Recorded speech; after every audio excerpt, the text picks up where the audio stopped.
ఓం మహాగణాధిపతయే నమః. ఓం గురుభ్యో నమః. ఓం శ్రీమాత్రే నమః.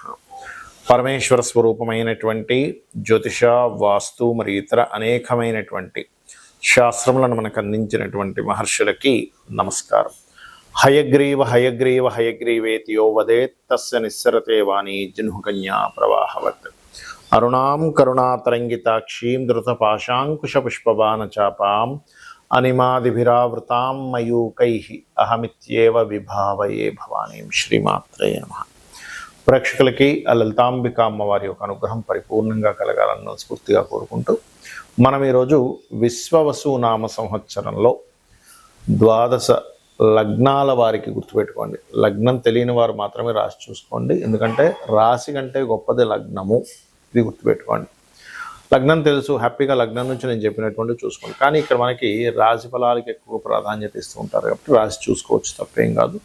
అయితే అందరికీ కూడా ఏంటంటే ఈ సంవత్సరం విశ్వవసు నామ సంవత్సరం ఎలా ఉంటుంది, మనకి పంచాంగంలో చూసుకున్నట్లయితే ఆదాయము అంటే వాళ్ళకు వచ్చే ఇన్కమ్ ఎంత, వ్యయము ఖర్చు ఎంత అవుతుంది, అదేవిధంగా రాజపూజ్యము అంటే మనల్ని మెచ్చుకునే వాళ్ళ పరిస్థితి, మనకి రెస్పెక్ట్ఫుల్గా ఉండేటువంటి పరిస్థితులు ఎలా ఉన్నాయి, అదేవిధంగా అవమానము, మనం ఎక్కడైనా సరే కొన్ని తప్పిదాలు చేయడం వల్ల మనం ఎక్కడ డిసప్పాయింట్ అవుతాము, ఇబ్బంది పడతాము అనేటువంటి విషయాలు పంచాంగంలో ఇస్తారు. మరి అవి యాజ్ ఇట్ ఈజ్గా అలాగే సాగాలని ఉంటుందా, దాన్ని మనం ఏదైనా మార్చుకోగలమా, అదేవిధంగా మనకి మన జీవితంలో ఉన్నటువంటి ధనం కావచ్చు, వివాహం కావచ్చు, అదేవిధంగా జాబ్ కావచ్చు, అబ్రాడ్ వెళ్ళడం కావచ్చు, ఇన్వెస్ట్మెంట్స్ కావచ్చు, ఇట్లాంటి అనేకమైన అంశాల్లో ఎలా ఉండబోతుంది ఈ సంవత్సరం, మీకు ఏ విషయాల పట్ల జాగ్రత్త వహించాలి, ఏ దేవతా ఆరాధన, గోసేవ ఏం చేసుకోవాలి, అదేవిధంగా ఎటువంటి దానములు ఇవ్వాలి అనేటువంటి విషయాల్ని ఒక్కొక్కటిగా నేను మీకు వివరిస్తాను. ఈ యొక్క విషయాలు చెప్తుంది నేనైనప్పటికీ కూడా చెప్పిస్తుంది సాక్షాత్ లలిత అమ్మవారిగా భావిస్తూ తెలుసుకుందాం. ధనుర్లగ్నము, ధనస్సు రాశి. ధనస్సు వారికి విశ్వవసు నామ సంవత్సరంలో ఆదాయ వ్యయాలు, రాజ్యపూజ్యం, అవమానం ఎలా ఉంది అని చూసుకున్నట్లయితే 5-5-1-5గా ఉంది. అంటే ఆదాయం 5, వ్యయం 5. ఎంత ఖర్చు ఉందో అంత తగ్గట్టుగా ఆదాయం కూడా ఉంది అని అర్థం.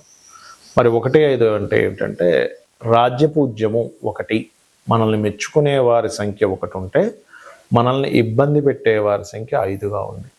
కాబట్టి ఇక్కడ ఆదాయం పెంచుకునేటువంటి మార్గము మనం తెలుసుకోవాలి, రాజ్యపూజ్యం పెంచుకునేటువంటి మార్గము తెలుసుకోవాలి, అవమానించే వారి సంఖ్య గురించి ఎలా చేయాలి అనేది తెలుసుకోవాలి. చూసుకున్నట్లయితే ఇక్కడ ధనస్సు వారికి చూసుకున్నట్లయితే సహజంగానే విశ్వవసు నామ సంవత్సరం నుంచి ఒక 2.5 సంవత్సరాల పాటు అర్ధాష్టమ శని నడుస్తుంది. దీని గురించి ఏమి కంగారు పడకండి. అర్ధాష్టమ శని 4లో శని సంచారం జరిగేటప్పుడు చేయవలసింది ఏమిటంటే, మీరు ఏదైనా విద్యార్థులు ఉన్నట్లయితే కాస్త చదువు మీద కాన్సన్ట్రేషన్ పెద్దగా పెట్టలేకపోతుంటారు, దాని మీద కాన్సన్ట్రేషన్ పెంచుకోవాలి. 1.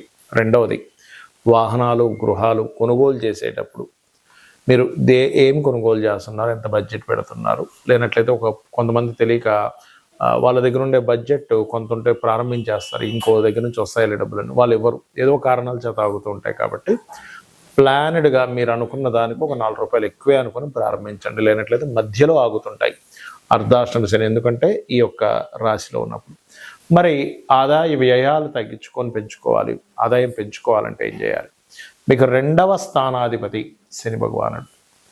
ఈయన మొట్టమొదటిగా మొదటి 2 నెలలు విశ్వవసు నామ సంవత్సరంలో రాహుతో కలిసి ఉంటున్నాడు. కాబట్టి మొదటి 2 నెలలు రియల్ ఎస్టేట్ మూలంగా, ఎన్ఆర్ఐ క్లయింట్స్ మూలంగా, విదేశీ మూలంగా డబ్బులు ఇస్తాడు ఇక్కడ. మరి దాని తర్వాత గురు రాశుల్లో ఉన్నాడు కాబట్టి ఎవరికైనా ఏదైనా క్రియేటివ్, లేనట్లయితే ఎవరికైనా టీచింగ్ రిలేటెడ్ వీటి మూలంగా ధనయోగం ఇస్తూ ఉంటాడు. అదేవిధంగా ఏదైనా ఒక లోన్స్ మూలంగా డబ్బులు రావడం, ఇటువంటి యోగాలు ఎక్కువగా సూచిస్తున్నాయి ఈ యొక్క ధనస్సు వారికి. మరి వ్యయం తగ్గించుకోవాలండి ఎలాగా అంటే, మొట్టమొదటిగా నేను చెప్పేది 12వ స్థానాన్ని వ్యయస్థానంగా చూస్తాం.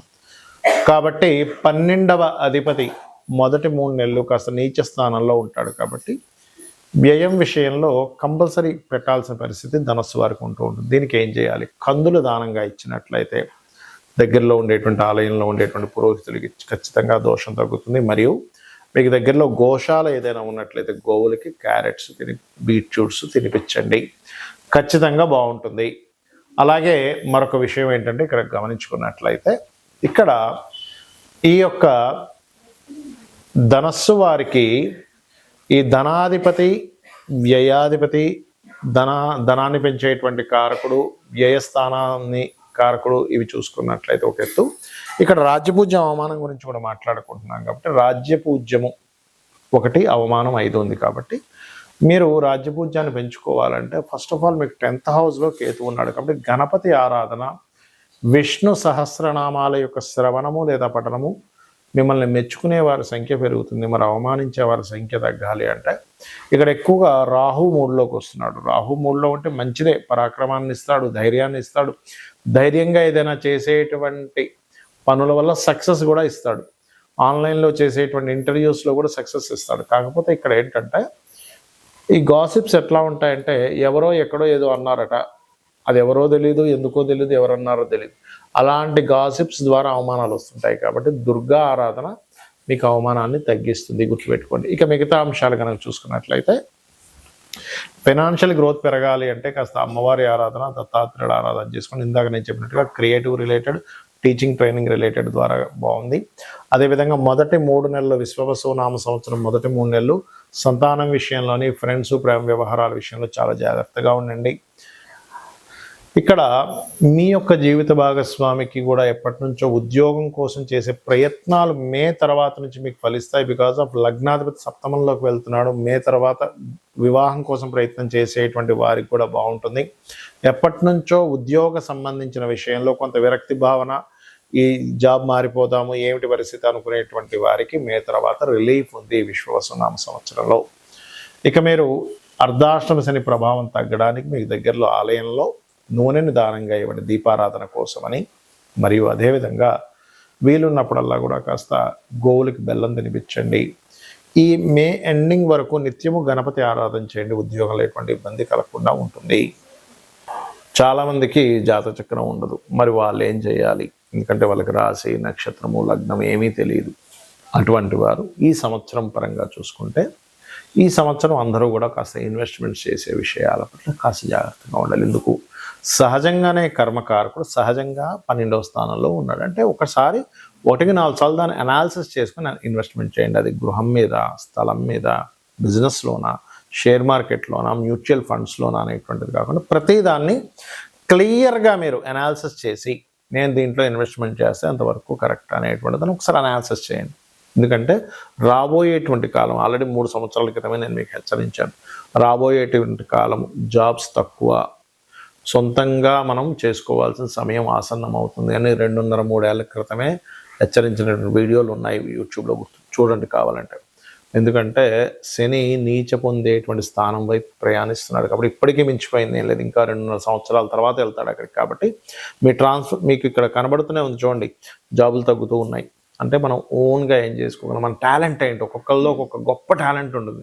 ఒక వ్యక్తికి మ్యూజిక్ వస్తే ఇంకో వ్యక్తికి చెస్ ఆడడం బాగా రావచ్చు, అందులో టీచింగ్ వెళ్ళొచ్చు. లేదా ఒక వ్యక్తి మంచి ఫుడ్, ఒక వ్యక్తి మంచి క్రియేటివిటీ పర్సన్ అయి ఉంటాడు, ఇంకో వ్యక్తి మంచి ఫైనాన్షియల్ గైడింగ్ ఇచ్చే వ్యక్తి అయి ఉంటాడు. మీలో ఉండేటువంటి టాలెంట్ ఫస్ట్ మీరు గుర్తించి ఈ వైపు మార్గాన్ని ఫస్ట్ ఎంచుకోండి. అలాగే ఎవరికైనా సరే వారికి జాతక చక్రం లేదు, మాకు తెలియదండి, మాది ఏలినాటి శని నడుస్తుందో, అర్ధాష్టమ శని నడుస్తుందో, అష్టమ శని నడుస్తుందో తెలియదు అనుకునేటువంటి వారికి ఒకటే చెప్తా, నిత్యము ఉదయము సాయంత్రము అమ్మవారికి దీపారాధన లేదా మీ ఇష్టదైవానికి దీపారాధన, పంచోపచార పూజ చేయండి. అంటే గంధము, పుష్పము, ధూపము, దీపము, నైవేద్యము. జస్ట్ మనస్ఫూర్తిగా ఒక్క 10 నిమిషాల్లో మీకు పూజ కంప్లీట్ అవుతుంది. ఖచ్చితంగా మీకు ఎటువంటి ప్రభావం మీ జన్మజాతకంలో నాకు ఏలినాటి శని ఉందనో, లేకపోతే పలానా గోచారంలో ఉండేటువంటి గురుబలం లేదనో లేనట్లయితే ఒక్కొక్కసారి ఏమవుతుంటుందంటే కాల సర్పదోషం, ఇట్లాంటివన్నీ భయాలు పెట్టుకుంటారు అనవసరంగా. అటువంటి భయాలు ఏమీ పెట్టుకోకండి. చక్కగా గ్రహస్థితి ఎలాగున్నా నేను అమ్మవారి పాదాలు పట్టుకున్నా, నా శివుణ్ణి నమ్ముకున్నా, లేదా నారాయణుని నమ్ముకున్నా, నా ఇష్టదైవాన్ని నమ్ముకున్నా,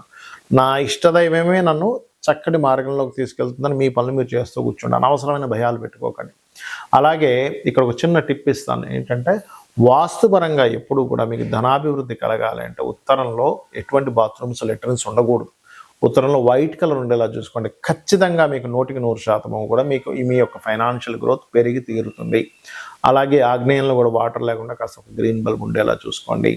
ఉత్తరంలో వైట్ కలర్ ఉండేలాగా, ఈస్ట్ అండ్ ఆగ్నేయం సైడ్ కాస్త గ్రీన్ కలర్స్ ఉండేలాగా, అలాగే నైరుతిలో creamish colour or yellowish colour master bedroom ఉండేలా ట్రై చేయండి. అప్పుడు ఏమవుతుందంటే అది వాస్తుపరంగా ఎనర్జైజ్ అవుతుంది ఆ యొక్క ప్రదేశం అనేటువంటిది. అలాగే మరొక విషయం ఏంటంటే ఇక్కడ మీరు ఈ దేశకాల సంబంధించినటువంటి విషయాలు కనుక చూసుకుంటే ప్రపంచవ్యాప్తంగా కొంత ఆర్థిక మాన్యాలు, కొంత స్టార్టింగ్లో అంటే సంవత్సరం మొదట్లో కొన్ని చిన్న చిన్న ఇవి చూపిస్తున్నాయి. ఎందుకంటే మనకి గతంలో ఏదైతే మనకి దీనికంటే విశ్వవసు నామ సంవత్సరానికి ముందు ఏదైతే క్రోధినామ సంవత్సరంలో అనవసరమైన గొడవలన్నీ జరిగాయో ఈ సంవత్సరంలో అన్ని గొడవలు ఉండవు, తగ్గుతాయి కొంతవరకు.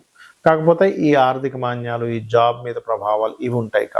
కాబట్టి ఈ యొక్క విషయంలో కాస్త మీరు జాగ్రత్తగా మీ లైఫ్ని ప్లాన్ చేసుకుంటారని మనస్ఫూర్తిగా కోరుకుంటూ శ్రీమాత్రే నమః.